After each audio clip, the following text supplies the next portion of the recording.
Olá pessoal, nesse vídeo a gente vai continuar o nosso programa de agenda telefônica.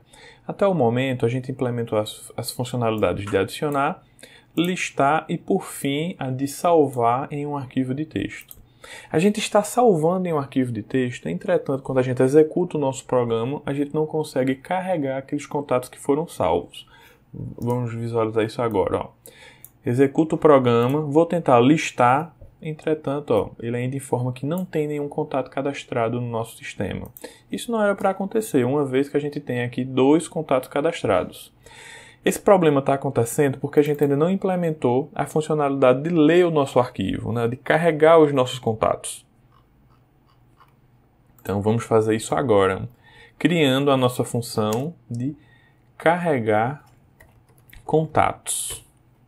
Carregar contatos não recebe nenhuma variável por parâmetro, mas ela vai criar a nossa lista. O que seria a função carregar? A função carregar ela vai ser executada no início do nosso programa. A primeira coisa que a gente vai querer fazer é justamente carregar os nossos contatos. Então, no início do programa, a nossa lista ela está vazia. Vamos tentar ler o arquivo. Se for possível ler esse arquivo de texto, a gente vai querer entender o conteúdo desse arquivo para colocar esses contatos dentro da nossa lista, tá certo? Então esse vai ser o passo a passo. Como a gente viu no vídeo anterior, para a gente conseguir manipular um arquivo, a gente precisa primeiro abrir esse arquivo. Então é o que a gente vai fazer agora. A gente faz isso através da função open, em que o primeiro parâmetro é o nome do nosso arquivo, que será contatos.txt, e o segundo é o modo com que a gente vai abrir esse arquivo, que nesse caso não é mais de escrita, e sim de leitura, uma vez que a gente vai querer ler o nosso arquivo. O modo de leitura é R de read, tá? O que é que esse modo faz? Ele tem permissão para ler o arquivo, mas não tem permissão nenhuma de escrever. Então, por exemplo, se contatos.txt não existir, esse modo não vai conseguir abrir o nosso arquivo. Ok, uma vez que a gente abriu o nosso arquivo contatos.txt, a gente vai querer de fato ler o conteúdo desse arquivo. E como é que a gente vai fazer isso? A gente vai querer ler linha por linha do nosso arquivo. Então, para isso a gente vai utilizar o for, em que a gente vai querer retirar as linhas desse nosso arquivo. Para isso a gente vai utilizar uma funçãozinha que é readLines. O que é que readLines faz? Ela lê todas as linhas do nosso arquivo e vai passar essas linhas para a nossa variável linha aqui dentro do for. Então, para cada linha lida, o que é que a gente vai querer fazer? A gente vai querer quebrar essa linha.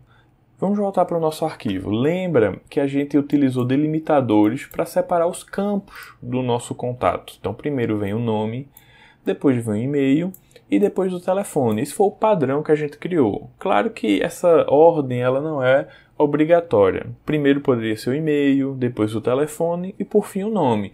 Mas uma vez que a gente adotou um padrão, todos os contatos terão que seguir esse mesmo padrão. Então, como primeiro foi nome, a gente vai querer primeiro capturar o nome. Então, olha, lá no Python ele vai ler a linha completa. Ele vai ler uma linha e aquela string linha que a gente tem aqui no for vai ser cada linha dessa que a gente tem no nosso arquivo.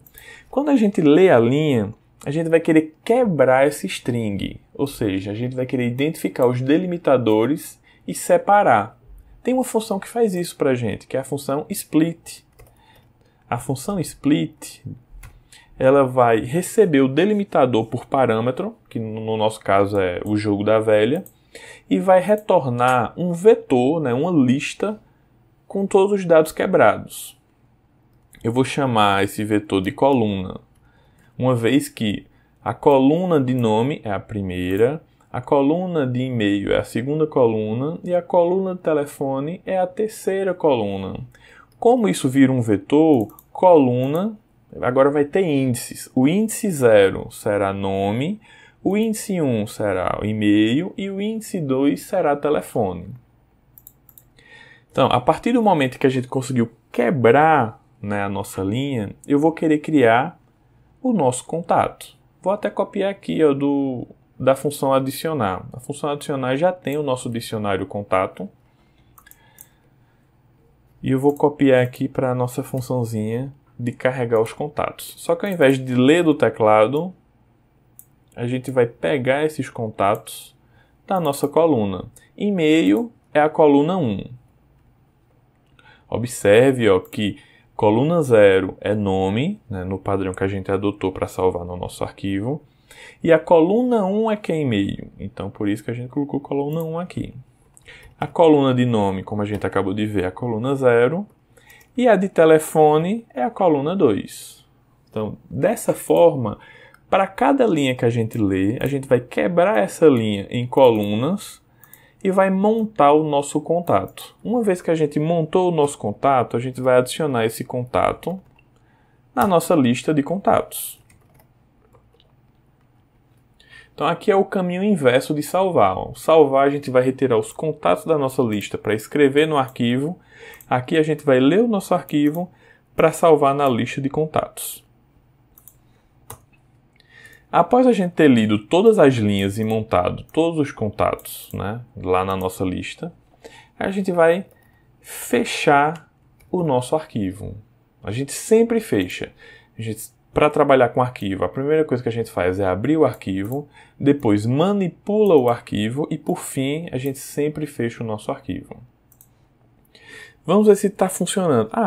Para isso a gente precisa utilizar a nossa função, né? A gente criou a nossa função carregar, mas ainda não está invocando ela. Qual vai ser o momento em que a gente vai utilizar a nossa função? Lá no início do nosso programa. Aqui, ó, nosso programa principal.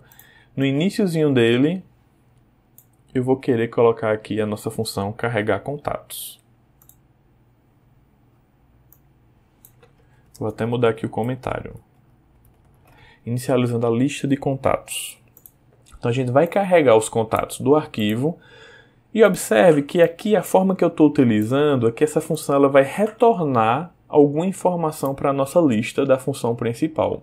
Então para isso a nossa função carregar contatos precisará retornar algum valor. E que valor será esse? Será a nossa lista de contatos. Então, ó, nossa função carregar contatos está correta agora, tá? Vamos testar o nosso programa para ver se ele está funcionando.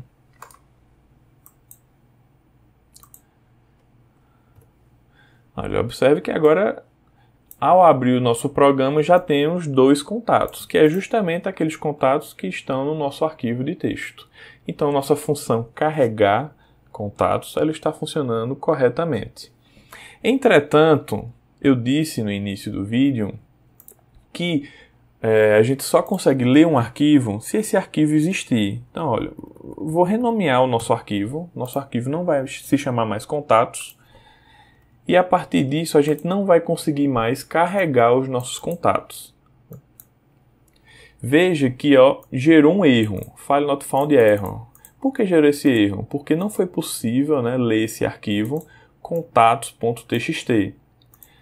Então, o que acontece aqui é algo bem óbvio, né? A gente só consegue ler um arquivo se esse arquivo existir. Caso esse arquivo não exista, um erro vai ser gerado no console.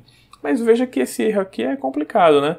Observe que o erro aconteceu e o programa fechou. Né? Isso não era um comportamento desejado. Toda vez que eu executo, dá o erro e já fecha o programa. Como é que a gente evita isso? A gente evita isso fazendo uma exceção, né? Utilizando o try except. Então a gente vai tentar abrir o nosso arquivo. Se a gente conseguiu abrir o nosso arquivo, a gente vai manipular ele para depois fechar. Caso contrário, a gente vai fazer uma exceção. Que exceção é essa? É uma exceção file not found error. Em que, caso não seja possível abrir o arquivo, o que a gente vai fazer é nada. Não tente fazer nada. Vamos executar nosso programa agora? Veja que agora não está dando mais erro. Quando a gente tenta listar, de fato não existe nenhum contato, né? Não existe nenhum arquivo. Então, está tudo ok nesse momento, tá? Vamos sair do nosso arquivo, executa de novo, veja que o problema não apareceu. Vamos sair. Vamos renomear o nosso arquivozinho de contatos para testar novamente. Veja que agora ele tanto consegue ler o arquivo quando ele existe, e caso o arquivo não exista, ele não vai tentar ler esse arquivo, tá? Para não gerar um erro. Esse foi o vídeo para com a explicação para carregar, né, para ler um arquivo. Nos próximos a gente vai continuar o nosso programa com as funções alterar, excluir e buscar.